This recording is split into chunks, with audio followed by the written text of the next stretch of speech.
Life wasn't about microwaved dinners and threadbare clothes. I used to be designer clothes every week, vacations wherever I wanted, kind of rich. Dad, the tech guru with a Midas touch, and Mom, the design whiz who made every LitaCorp gadget a must-have. They were loaded. My folks were all about hard work and not wasting a dime, even if it meant buying last year's model phone instead of the newest one. Then, everything went dark at 14. One afternoon, while I was arguing with Sarah, my best friend at the time, about who got the front seat for the movie, Don't Judge, 2 police officers showed up at our door. Their faces were grim, and the words they spoke felt like a punch to the gut. Plane crash, Pacific Ocean, no survivors. My parents were gone. The world became a blur of tear-stained faces and endless paperwork. School wasn't any better. Kids who used to fawn over my designer bags now avoided me like the plague. Sarah, the best friend, ditched me faster than yesterday's news. The only good thing was Nana, Dad's mom. She lived in a tiny house, a haven of comfy furniture and the delicious smell of freshly baked cookies. Nana welcomed me with open arms. Your parents raised a strong, independent girl. You'll be all right, sweetheart.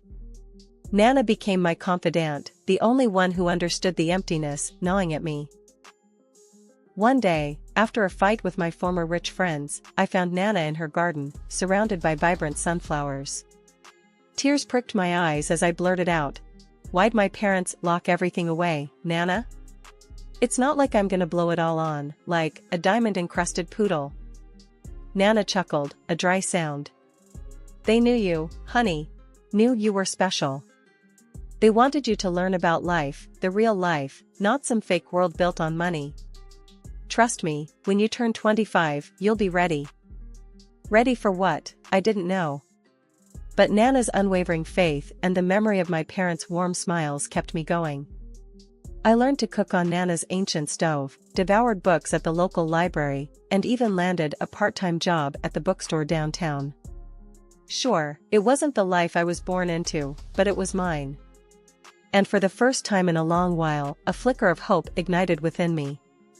Living with my grandmother in a small house, going to a regular school, working a part-time job, it wasn't what I was used to, but keeping my past a secret was a secret weapon I planned to use wisely. College loomed ahead, and with my good grades and some government grants, I was ready to face it head-on. College life was a whirlwind. I juggled classes, a part-time job at the campus bookstore, and a mountain of instant ramen noodles. Still, I wouldn't trade it for anything. One crisp autumn afternoon, I was hunched over a particularly mind-numbing economics textbook in the library, highlighter in hand, when a voice startled me. "Dude, are you lost in Econland again?" I looked up to see a tall, goofy-looking guy with a mop of brown hair and a mischievous grin. Maybe," I stammered, feeling a blush creep up my cheeks. "I'm Isabella." "Michael," he said, extending a hand. "Looks like you could use a study break. Coffee?" We ended up at a noisy campus cafe, drowning our textbooks in steaming lattes. Michael turned out to be a computer science major with a knack for making even the most complex algorithms seem fun. We spent hours talking about classes, dreams, and the best places to score cheap pizza on campus. "So, what brought you to this little corner of the world?" Michael asked, his eyes twinkling with curiosity. I hesitated. My past life felt like a different universe, a life I wasn't sure I should share. Finally, I took a deep breath. I moved in with my grandmother after my parents passed away. It felt strange saying it out loud, even after all this time. Michael's smile softened. "Wow, that's rough. I'm so sorry." "It's okay," I mumbled, looking down at my coffee cup. "It's been a while." There was a comfortable silence for a moment, then Michael added, "You seem different from most people here." "Different how?" I challenged, a spark of curiosity igniting. "You're not all about the fancy clothes and the expensive gadgets," he said. "You seem real." I couldn't help but smile. Maybe keeping my past a secret wasn't such a bad thing. It allowed people to see me for who I was, not what I had. As the weeks turned into months, Michael became my best friend, my confidant. We spent hours studying together, exploring the city, and arguing about everything from the best way to brew coffee to the merits of different science fiction movies. One evening, after a particularly frustrating day at the bookstore, I found myself venting to Nana over a plate of her legendary chocolate chip cookies. "Ugh, Nana," I groaned, throwing myself down on the worn armchair. "People can be such jerks." Nana chuckled, her eyes crinkling at the corners. "Sounds like you had a rough day, sweetheart." I told her about the latte incident, about a particularly challenging calculus exam, and about my growing feelings for Michael. "He's funny, he's smart," I confessed, feeling my cheeks burn again. "But Nana, what happens when he finds out about my money?" Nana patted my hand gently. "Isabella," she said, her voice soft but firm, "a good man won't care about your money. He'll care about you, about the person you are. It just feels wrong keeping this big secret from him." Nana squeezed my hand. "There's time for that later, sweetheart. When you turn 25, you can decide what to do. Until then, focus on your studies, on your friends, and on living life to the fullest." Butterflies pirouetted in my stomach like a drunken ballet. Today was the big day, meeting Michael's parents for the first time. We were practically engaged. Pulling into Michael's childhood driveway, a wave of nervousness washed over me. Their house was a sprawling brick monstrosity, the kind with manicured lawns and a fountain that probably cost more than my entire wardrobe. "Deep breaths, Isabella," I reminded myself. "You got this."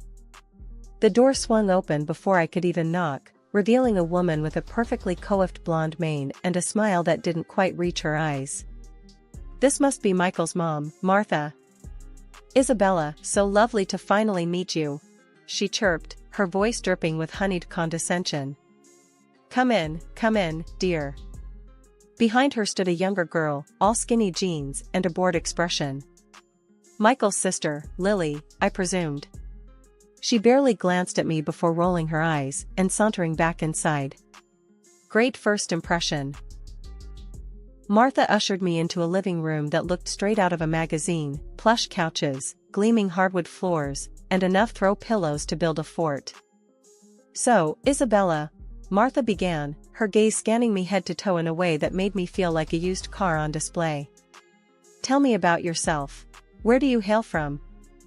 "Oh, you know," I stammered, feeling the heat creep up my neck. "Just a small-town girl. Grew up with my grandmother in a little one-story house." Martha's smile faltered for a split second before morphing back into a tight, plastic grin. "A one-story house, huh? Interesting." I could practically hear the unspoken judgment hanging in the air. This wasn't exactly going the way I'd hoped. Then, before I could even respond, Lily sauntered back into the room. "Mom," she drawled, flipping through a glossy magazine. "Does she even have a real job?" The question hung in the air, dripping with disdain. I almost blurted out that my family lawyer could buy their entire house with pocket change, but Nana's voice echoed in my head. "A good man won't care about your money. He'll care about you." Taking a deep breath, I met Lily's gaze head-on. "Actually," I said, my voice surprisingly calm, "I work at a bookstore downtown. It's not glamorous, but it pays the bills." Lily scoffed, but I didn't back down. I wasn't some spoiled rich girl, and I wouldn't let them treat me like one. "Speaking of bills," Martha chimed in, her voice suddenly serious. "Michael mentioned you two might be thinking about, well, let's just say I've had a prenuptial agreement drawn up." Now, a prenup wasn't exactly a surprise. Honestly, with her attitude, it was probably for the best. "No problem," I said, trying to sound nonchalant. "I think that's a smart idea. Actually, I'll have my lawyer take a look at it." Lily snorted. "Lawyer? You have a lawyer?" Again, I almost let it slip about the family retainer, but I bit my tongue. "Yeah," I lied smoothly. "A friend who's good with legalese." The rest of the afternoon was a blur of awkward silences, thinly veiled insults, and enough passive-aggressive comments to choke a horse. As soon as Michael mercifully appeared, I practically flew out the door with him. The next day, a thick envelope arrived in the mail addressed to me.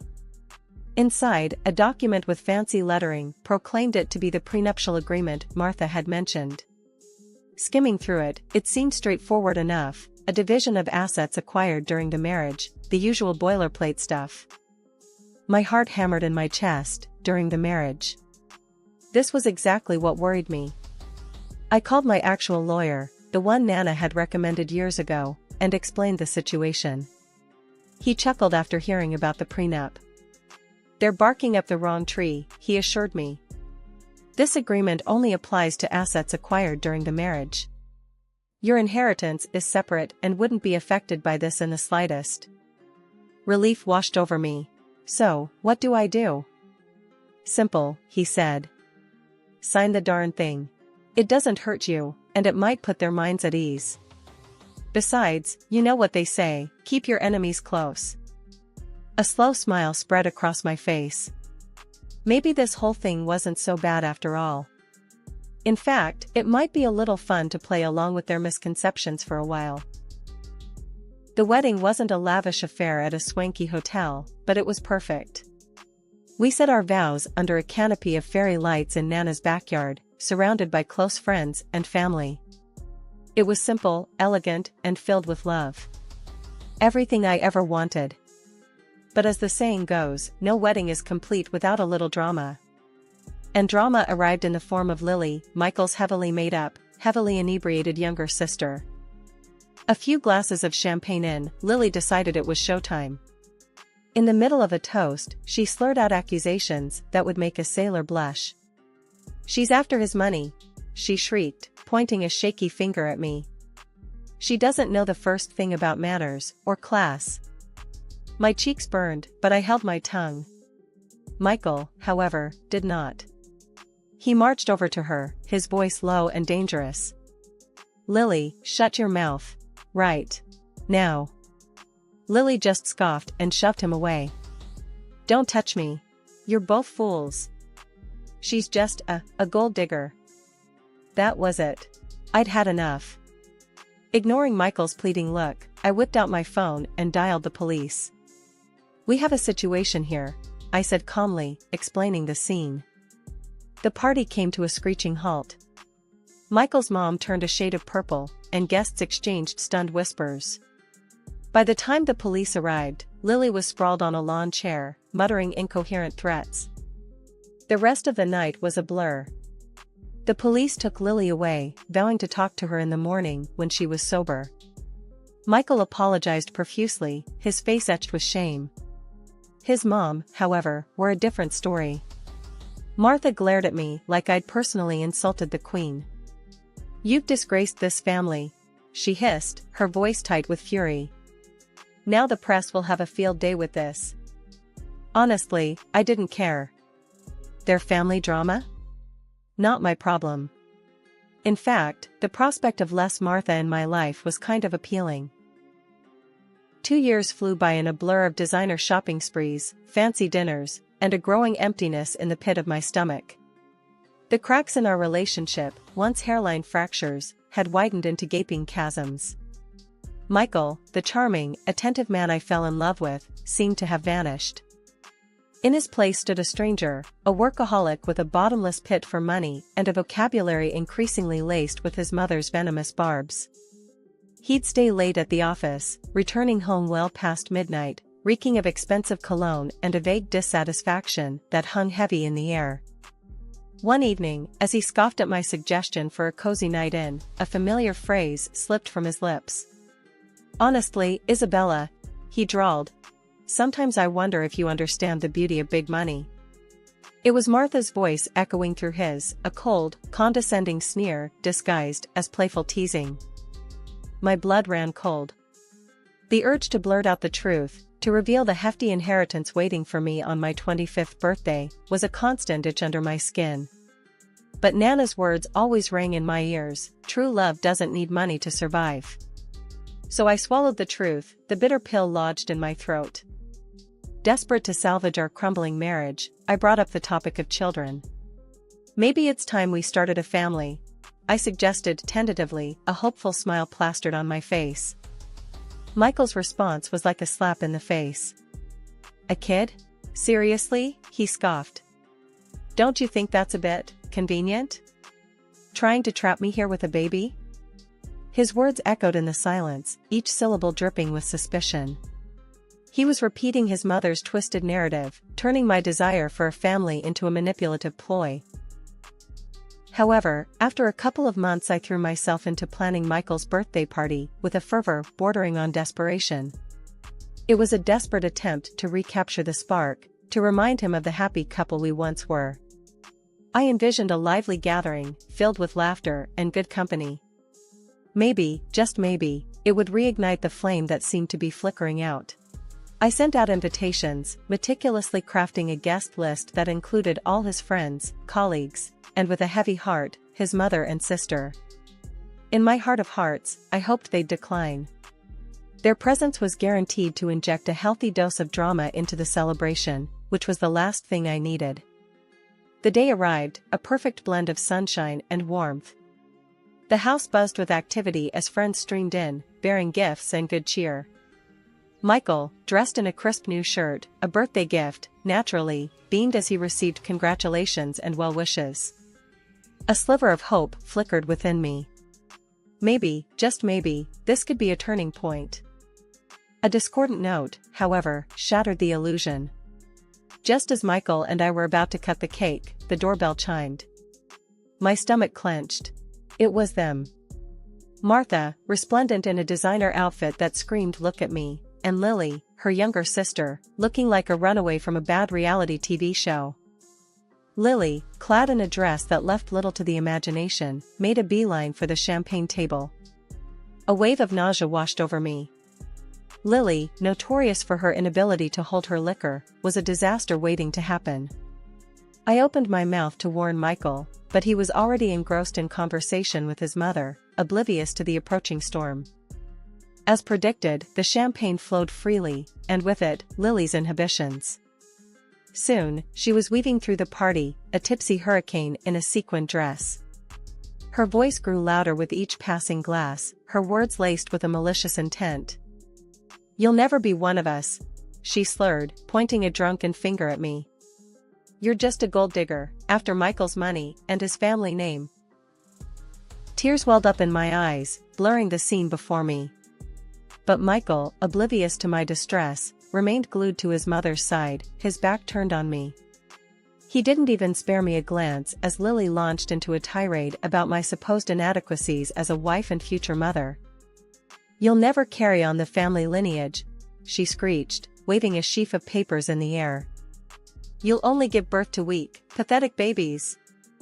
My vision swam. Shame and anger warred within me. Then, amidst the drunken chaos, Lily stumbled, her high heels betraying her. With a graceless shriek, she tumbled into the pool, landing in a heap of soaked sequins and misplaced pride. I rushed forward to help, more out of instinct than anything else. That's when I saw it, the papers Lily had been clutching lay on the ground, partially obscured by the pool water. Curiosity overcoming my emotional turmoil, I picked them up. My blood ran cold as I recognized the document, divorce papers. Signed by Michael. The date scrawled at the bottom confirmed my worst fears. Tears stinging my eyes, I stormed back into the house, the party atmosphere a grotesque parody of happiness. There, in the middle of the living room, stood Martha, a smug smile plastered on her face. Before I could speak, she launched into a tirade. "Well, Isabella," she purred, her voice dripping with fake sympathy. "Looks like your little plan backfired, didn't it?" "What plan?" I spat, my voice tight with anger. "What are you talking about?" "Don't play dumb, dear," she sneered. "Trying to get pregnant, trap Michael, a classic gold digger move." Betrayal, raw and searing, ripped through me. I glanced at Michael, searching for a flicker of denial, a shred of the man I thought I knew. But his gaze remained fixed on the floor. Fury replaced the pain. "Fine," I choked out, snatching the divorce papers from his hand. "If that's what you want." With a trembling hand, I grabbed a pen from the table and signed the document with a flourish. A gasp rippled through the crowd, but I ignored it. Let them watch. Let them see the sham of a marriage I'd been living in. There, I said, my voice surprisingly steady. Happy now? The room was silent, the air thick with tension. Then, I reached for my phone and dialed a familiar number. Nana? I asked, my voice thick with emotion. Can you come get me? Now.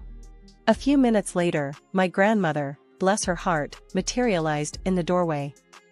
Relief washed over me, warm and familiar. What's going on here, Izzy?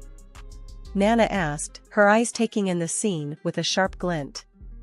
Taking a deep breath, I launched into the whole sordid story, Michael's accusations, Martha's manipulations, the betrayal that felt like a physical blow. By the time I finished, a slow smile was spreading across Nana's face. That's all, she chuckled, her voice laced with amusement. Before I could reply, she turned to Michael and his mother, her voice laced with steel. Listen up, you two, she began. Isabella doesn't need your money or your pathetic family name. She's an heiress in her own right, set to inherit a vast fortune on her 25th birthday, which is, by the way, in a month.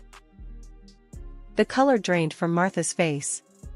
Her smug smile had morphed into a mask of disbelief. Heiress, she stammered. But Michael said. Michael listens to his mommy a little too much, wouldn't you say? Nana retorted, her voice dripping with sarcasm. Martha sputtered, her carefully constructed facade crumbling. Isabella, she croaked, her voice laced with desperation. Forgive me. I was wrong. You deserve my son. Now it was my turn to scoff. Deserve? Their love had been built on lies and suspicion. The taste of betrayal lingered bitter on my tongue. As if on cue, a loud honking sound came from the driveway. My surprise gift, a top-of-the-line sports car, had arrived. A car I'd secretly bought for Michael, using money from my hidden account. Sliding behind the wheel, I gestured for Nana to join me. Let's go, Nana, I said, my voice firm. From now on, my lawyer will be dealing with all of you. As I pulled out of the driveway, I glanced back at Michael and his mother, their faces a picture of stunned silence.